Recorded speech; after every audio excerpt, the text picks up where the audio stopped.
साहित्यिकी बुधवार दोनों को अन्योन्याश्रित संबंध।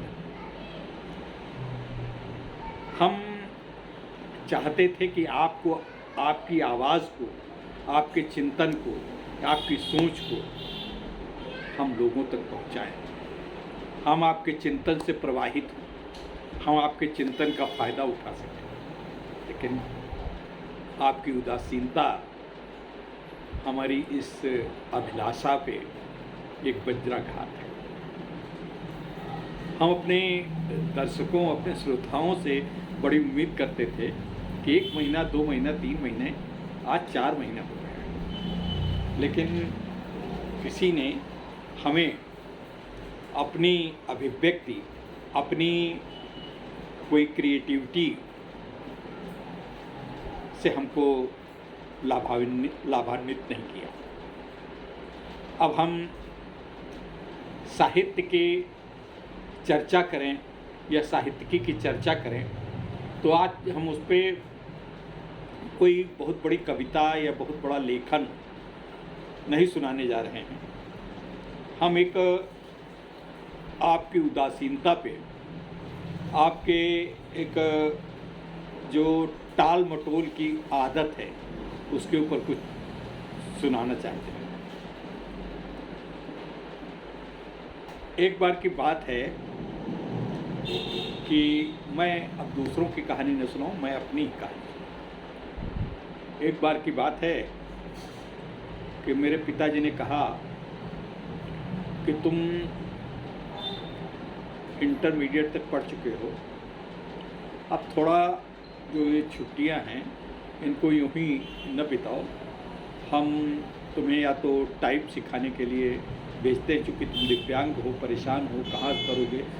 हमारे पिताजी को बड़ी सकारात्मकता थी, बड़ा पॉजिटिव थे और तुम्हें बहुत अच्छी नौकरी मिलेगी, ये सब वो हमें बड़ा उपदेश दिया करते थे। शाम को बैठ के बताते थे, कभी कभी हमें अच्छा लगता था, कभी कभी नहीं अच्छा।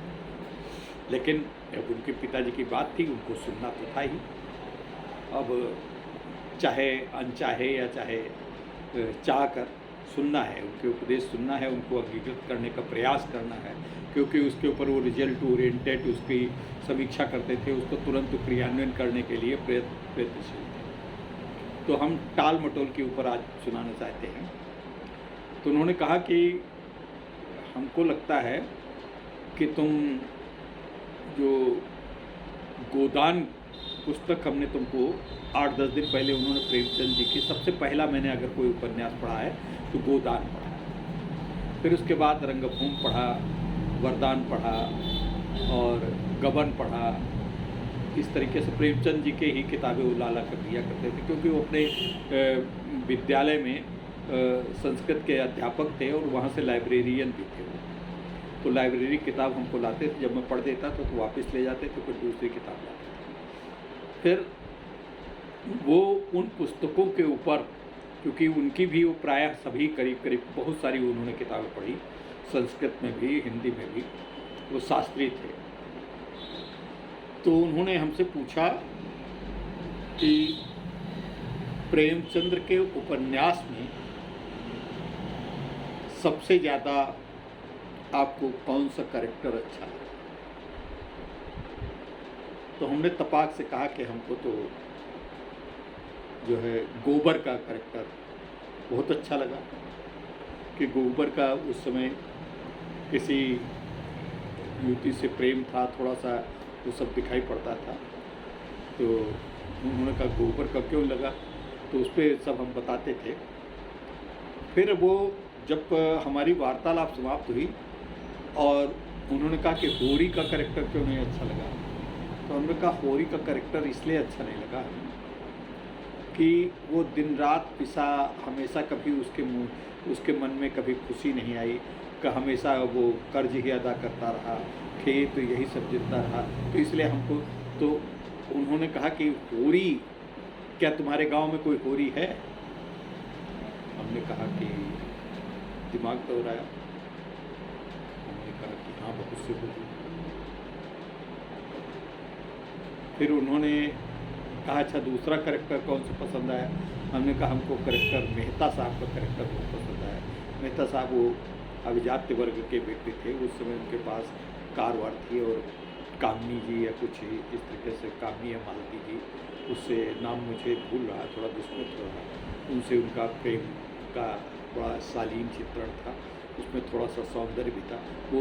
तो उन्होंने कहा कि फिर जब पुस्तक समाप्त हुई तब उन्होंने जो प्रश्न किया वो बड़ा असंगत सा प्रश्न था और उससे मैं एकदम से विचलित हो गया।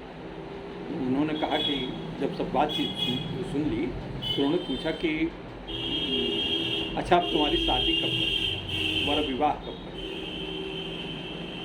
तो आप तो अभी हमसे, मतलब हमने देहाती भाषा, वहाँ पे आप बड़ा शुद्ध हिंदी या खड़ी बोली नहीं चलती थी, अब वहीं तो आप हमसे खाली किताब उपन्यास के बातें करते रहो, अब एकदम से तुम हमका विवाह के बातें करे लगे, यूँ कहा कहे। अब वहीं तुम मेहता और उनकी सबके सुन रहे थे, पढ़ रहे थे, तो उससे तुम्हारे मन में भी तो कहीं न कहीं प्रेम की भावनाएँ हिलोरे ले रही होंगी। मेरे पिताजी की मुझसे प्रश्न पूछ रहे हैं, तो मैंने कहा कि हम कुछ नहीं बोले। हमने कहा हम नहीं जानते। कहते क्यों नहीं जानते, बात बताओ। वो बड़े कड़क, वो बड़े गाली गलौज करने वाले, बहुत डांटते थे हमेशा, गाली, वो विशेषण उनका गालियों से शुरू होता था। हम लोगों के लिए जो नाम के पहले विशेषण जो लगाते थे वो हम यहाँ पे नहीं कह सकते, बहुत तो डरते। लेकिन उस समय मुझको लगता कि चूँकि सहज बातचीत हो रही है, तो इस सहज बातचीत में थोड़ा सा हम अपना पहली बार हम भी उनके ऊपर आक्रोश, क्या आप बात करते हैं का, तब हम चुप का, तब साथ मतलब उनके थोड़ा सा उनके जोर से बोलते ही मैं शांत। फिर उन्होंने कहा फिर क्या पढ़ोगे, कैसे पढ़ोगे। फिर उन्होंने कहा कि अब इंटरमीडिएट हो गया है और बीए तुम कैसे करने जाओगे, बीए प्राइवेट करवाऊँगा, ये कुछ सोच रहे थे। फिर उन्होंने कहा कि कल से अच्छा तुम जो है टाइप सीखने जाओगे। महमूदाबाद हमारे गांव से करीब था, वहाँ पे टाइप सीखने जाओगे। अब हमको उस समय ये नहीं पता था कि टाइप क्या चीज़ होती है, टंकण क्या होता है, नहीं पता था। उन्होंने कहा कि एक मशीन होती है, उस पर टाइप से लिखा जाता है, जो हाथ से लिखते हैं वो सब कचहरी वगैरह में होता है, तो वकीलों के साथ लोग बैठते हैं टाइप मशीन पे, वो तो ये सब तो उन्होंने समझाया। तो चलो ठीक है। अब वहाँ गए तो टाइप मशीन पहले ही रिमिंगटन की बड़ी सी खटपट, वो देखते ही बड़ा हम समझ नहीं पाए क्या है। हमको लगा कि दुनिया के सबसे बड़ी कोई आविष्कारक यंत्र है। तो मेहरवाल साहब थे वहाँ पे, उनके घर पे सीखने लगे टाइप। सिखाया पहले, और हाथ कैसे चलेगा, और फिर ये चलेगा वो चलेगा। बहरहाल उन्होंने कहा कि अब लिख के जो टालने के ऊपर बात की, उन्होंने कहा कि ये सब चीज़ें हो गई। अब उन्होंने कहा कि जो आपने उपन्यास पढ़ा है, तब तक मैं 2 उपन्यास पढ़ चुका था। एक प्रेमचंद्र का यही गोदान जिसका जिक्र किया है, और दूसरा पढ़ा था गबन। तो उन्होंने कहा कि हमको 3 पेज के अंदर, ज़्यादा 3 पेज से न हो। अब उस समय हमको ये भी नहीं पता था, इंटरमीडिएट जरूर पास कर लिए थे, कि कृषि मतलब सार संक्षेप, सार कैसे, सारांश कैसे लिखा जाता है, ये बहुत ज़्यादा उसके ऊपर व्यापक जानकारी नहीं। तो हमने लिखना शुरू किया, फिर टाल गए। अब वो तो बिल्कुल कड़क पुलिस कोतवाल के तरीके से थे। उन्होंने हमको 1 सप्ताह दिया टाइप, 3-4 दिन में कुछ पूछे नहीं कि क्या मैं लिखता हूँ कि नहीं लिखता हूँ। इतना मुझे लगता है बस भैया 7वां दिन हुआ, हाँ तो वो लाओ तुमने क्या लिखा। हमारा 2 ही पेज तो थे, 2 ही पैराग्राफ तो थे, पेज नहीं थे, 2 पैराग्राफ लिखे थे। और उसमें भी कुछ बहुत बढ़िया नहीं लिखा था, वो ऐसे कुछ शुरुआत में उपन्यास के ही कुछ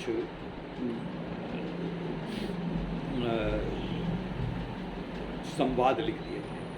तो उन्होंने कहा कि हमने तो ये टालने का, फिर उस दिन मुझे बहुत तगड़ी मार पड़ी, मतलब डंडा भी पड़े, मार भी पड़े, झापड़ भी पड़ा। उसका परिणाम ये हुआ उस डंडों और झापड़ का जो आज के युग में करीब करीब कदाचित नवयुवकों, बच्चों, युवक जो पुत्र पुत्रियां हैं, किशोर हैं, उनके लिए असंभव है कि अगर पिता डांट दे तो बोलना बंद कर देते हैं उस समय। और मेरा साहब, उन्होंने कहा ऐसे ऐसे लिखना, ठीक से लिखना, इस तरीके से और इस तरीके से सब पूरा मैंने लिखा। प्रेमचंद्र का वो जो लिखा हुआ हमारा 3 पेज, जो मार खाने के बाद जो था 3 साढ़े 3 पेज में आया था, अभी भी कहीं लिखा रखा हुआ, किसी दिन अगर मौका मिल गया ढूंढो ढाड़ो तो वह पढ़ के बताऊँगा। तो वो हमारे स्कूल की मैगजीन में वो निकला, किसान इंटर कॉलेज, जो तब किसान जूनियर हाई स्कूल भगवती तीर्थ जिला बाराबंकी था, उसमें निकला। और उस पर हमको उस गोदान के सार संक्षेप पे जो हमने लिखा था, उस पर हमको एक ज्योमेट्री बॉक्स का एक पुरस्कार। अब ज्योमेट्री बॉक्स उस समय 1.5-2 रुपये का होता होगा, लेकिन बहुत बढ़िया वाला ज्योमेट्री बॉक्स उस समय मिला था, जो कि बहुत अच्छे लोग रखते थे। वो उस समय बड़ा कीमती, मतलब उस समय 2.5-3 रुपये से कम का नहीं। अब आप कहेंगे 2.5-3 रुपये उसको कीमती आप बता रहे हैं। उस समय की, जिस समय मैं 64-65 की बात कर रहे, 63-64 की बात बता रहा हूँ, उस समय वो बहुत कीमती। और इंटरमीडिएट में वहाँ कर चुका था, तब भी मुझको बुला करके वो जो है बॉक्स दिया गया। तो वो एक हमारे में बड़ी स्फूर्ति लाई, और उसी का परिणाम है कि आज मैं लेखक या कुछ लिखने का, किंचित लिखने का, कुछ कहने का, कुछ हटाए सटाए कहानियाँ लिखने का या संवाद लिखने का कुछ प्रयास करने का हमारे अंदर हमेशा उत्सुकता बनी रही। अब मैं कर पाता हूँ नहीं कर पाता हूँ मैं नहीं जानता, लिख पाता हूँ मैं नहीं लिख पाता मैं नहीं जानता, लेकिन पढ़ने की प्रति अभिरुचि का जन्म वहीं से। और बहुत पढ़ा हमने, अंग्रेजी के भी बहुत से उपन्यास पढ़े, अब भी पढ़ने की इच्छा जागृत रहती है। और धार्मिक हो, साहित्यिक हो, किसी भी तरीके को पढ़ता है।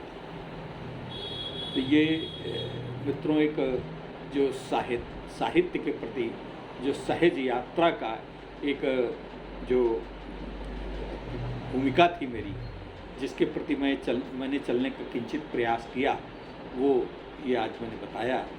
और इस उसमें लगन भी है, और अभिरुचि कैसे विकसित होती है उसकी पृष्ठभूमि भी है, और प्रताड़ना भी है, और उस प्रताड़ना की एक सुगंध भी है। तो आज मैं अपने पूज्य पिताजी को नमन करते हुए, स्वर्गीय पिताजी को नमन करते हुए अपनी बात यही समाप्त करता हूँ। मित्रों नमस्कार। अब कल गुरुवार है, गुरुवार को भी एक चर्चा के साथ मैं प्रस्तुत होगा। चर्चा कल महत्वपूर्ण होगी, चर्चा किसी से नहीं, मैं ही चर्चा करूँगा किसी विषय के ऊपर, और वो महत्वपूर्ण विषय के ऊपर चर्चा करूँगा जो लाभदायी भी होगी और देश काल के ऊपर होगी। आजकल के जो चल रहा है क्रम, उसके ऊपर होगी। तो मित्रों नमस्कार।